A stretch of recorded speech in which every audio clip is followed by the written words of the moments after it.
বিসমিল্লাহির রহমানির রহিম। আসসালামু আলাইকুম দর্শকবৃন্দ, কেমন আছেন? আশা করি ভালো আছেন। আমিও ভালো আছি। এই যে আপনাদের ভাইয়া অনেক দিন হইল, মানে সপ্তাহখানিক হয়ে গেছে, এই মাছ 2 টুকরা এনেছে বাজার থেকে। তো আমি লেবু দিয়ে সুন্দর করে ভিজায় রাখছিলাম অনেকক্ষণ।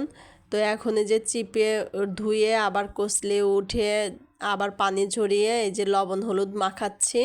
তো কয়েকদিন ধরে ভাবতেছিলাম যে কিভাবে রান্না করব, এই মাছ কিভাবে রান্না করব। তো মানে একটা পেরেশানি লাগতেছিল নিজের কাছে যে এই মাছ আমি কেমন করে রান্না করব। পরে আমার শাশুড়ি আমার কাছ থেকে জিজ্ঞেস করলাম, পরে বললো আস্তায় রান্না করো। কিন্তু আমি আস্তা তো রান্না করব অবশ্যই, কিন্তু কিভাবে রান্না করব সেটা আমি মানে আসলে এর মধ্যে লবণ ঝাল যাবে নাকি সেদ্ধ হবে নাকি কি, মানে এগুলা নিয়ে মাথার মধ্যে একটা অন্যরকম পেরেশানি কাজ করতেছিল। পরে আজকে যে বের করে নিছি সাহস করে। তো আগে লেবু দিয়ে মাখায় রাখছিলাম, যে লেবু দিয়ে মাখায় রাখলে ভিতরের থেকে গন্ধটাও চলে যাবে হয়তো, আর ভিতরে খুব একটু জুসি জুসি ভাব হবে, কারণ লেবু বা ভিনেগার দিয়ে মাছ একটু মাখায় রাখলে মাছগুলা ইয়ে হয়, মানে খেতে সবচেয়ে মজা হয়। এটা মাথায় রেখে আর কি এই কাজগুলো করলাম। পরে আবার একটু পেঁয়াজ বাটে নিলাম আর হচ্ছে একটু মরিচ বেটে নিয়েছি রান্না করার জন্য। তো ভাজতে দিয়েছি, ভাজতে দিয়ে আমি পেঁয়াজ মরিচ বাটতেছিলাম। একটু বাটাবাটি দিয়ে রান্না করব, একটু রসুন বাটা আদা বাটা এগুলো দেব। আর পাঙাশ মাছের মধ্যে তো একদম কষিয়ে ওই যে রসুন বাটা আদা বাটা এগুলো দিয়েই তো রান্না করা হয়। তো আমি ভালো করে ভেজে নেব। আমার যে ভাজাটা হয়ে গেছে, আমি যে ফ্রাই প্যানটার মধ্যে ওই ভাজা তেলটা দিয়ে দিচ্ছিলাম, যে বাড়তি তেল আর দিব না। ওই তেলের মধ্যে যে পেঁয়াজটা ভেজে নিচ্ছি।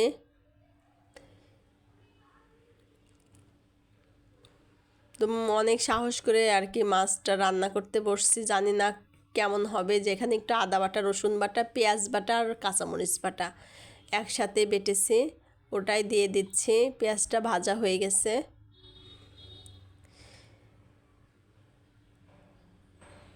হাজব্যান্ডকে খুশি করার জন্য এই রান্নাটা নিয়ে বসেছি, দেখা যাক কতদূর কী করতে পারি।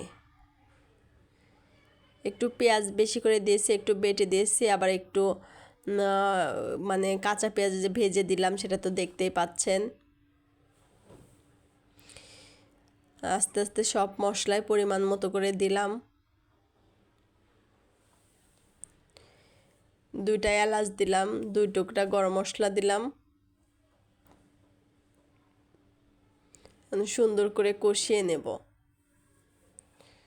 মশলাটা ভালো করে কষালে জানি না কেমন হবে খাইতে, চেষ্টা আর কি। মশলাটা কষানো প্রায় হয়ে গেছে, আমি এর মধ্যে একটু পানি দিয়ে দেব। আবার 1 টুকরা তেজপাতাও দিয়ে দিলাম, তেজপাতা দেওয়ার কথা ভুলে গেছিলাম।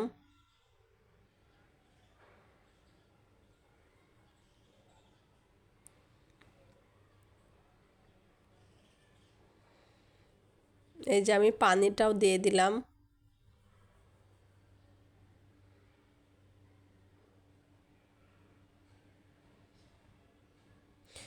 এই যে মশলাটা সুন্দর করে কষানোর জন্য একটু বেশি করে পানি দিয়েছি, পানিটা শুকিয়ে গেছে। তো এখন আমি আবারও মশলা ভালো করে কষিয়ে এবার ঝোল দিয়ে দিচ্ছি একদম। এর মধ্যে এখন আমি মাছ বসায় দেব। আমি কাঁচা মশলাটা অনেকক্ষণ ধরে ভাজছি, তারপরে আবার একটু পানি দিয়ে আবার একটু ভেজে নিয়েছি। ভেজে একদম শুকনা করে, যেন গন্ধ না থাকে, তার মধ্যে আমি এখন ঝোল দিয়ে দিলাম আর কি। এখন আমি মাছগুলো বসিয়ে দেব। মাছের সাইজগুলো অনেক বড়।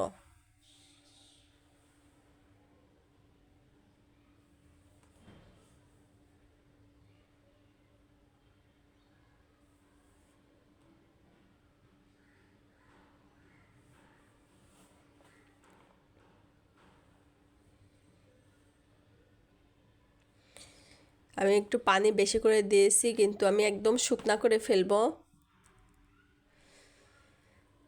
এই যে একদম শুকনা করে ফেলেছি, আরও শুকাবে।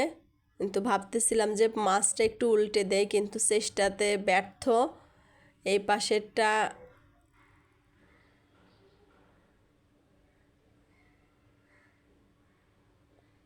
চেষ্টা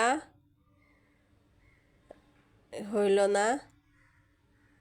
এই তো হয়ে গেছে। যাক, এই পাশেরটা আর পারতেছি না, ছেড়ে দিলাম। এটা আর হবে না। এই যে একদম শুকনা করে ফেলেছি। মশলাগুলো একটু উপরে দিয়ে আর কি এই পাশটাও চেষ্টা করতেছিলাম একটু করার জন্য। তো আমার হয়ে গেছে এ পর্যায়ে, আমি নামিয়ে ফেলবো এখন।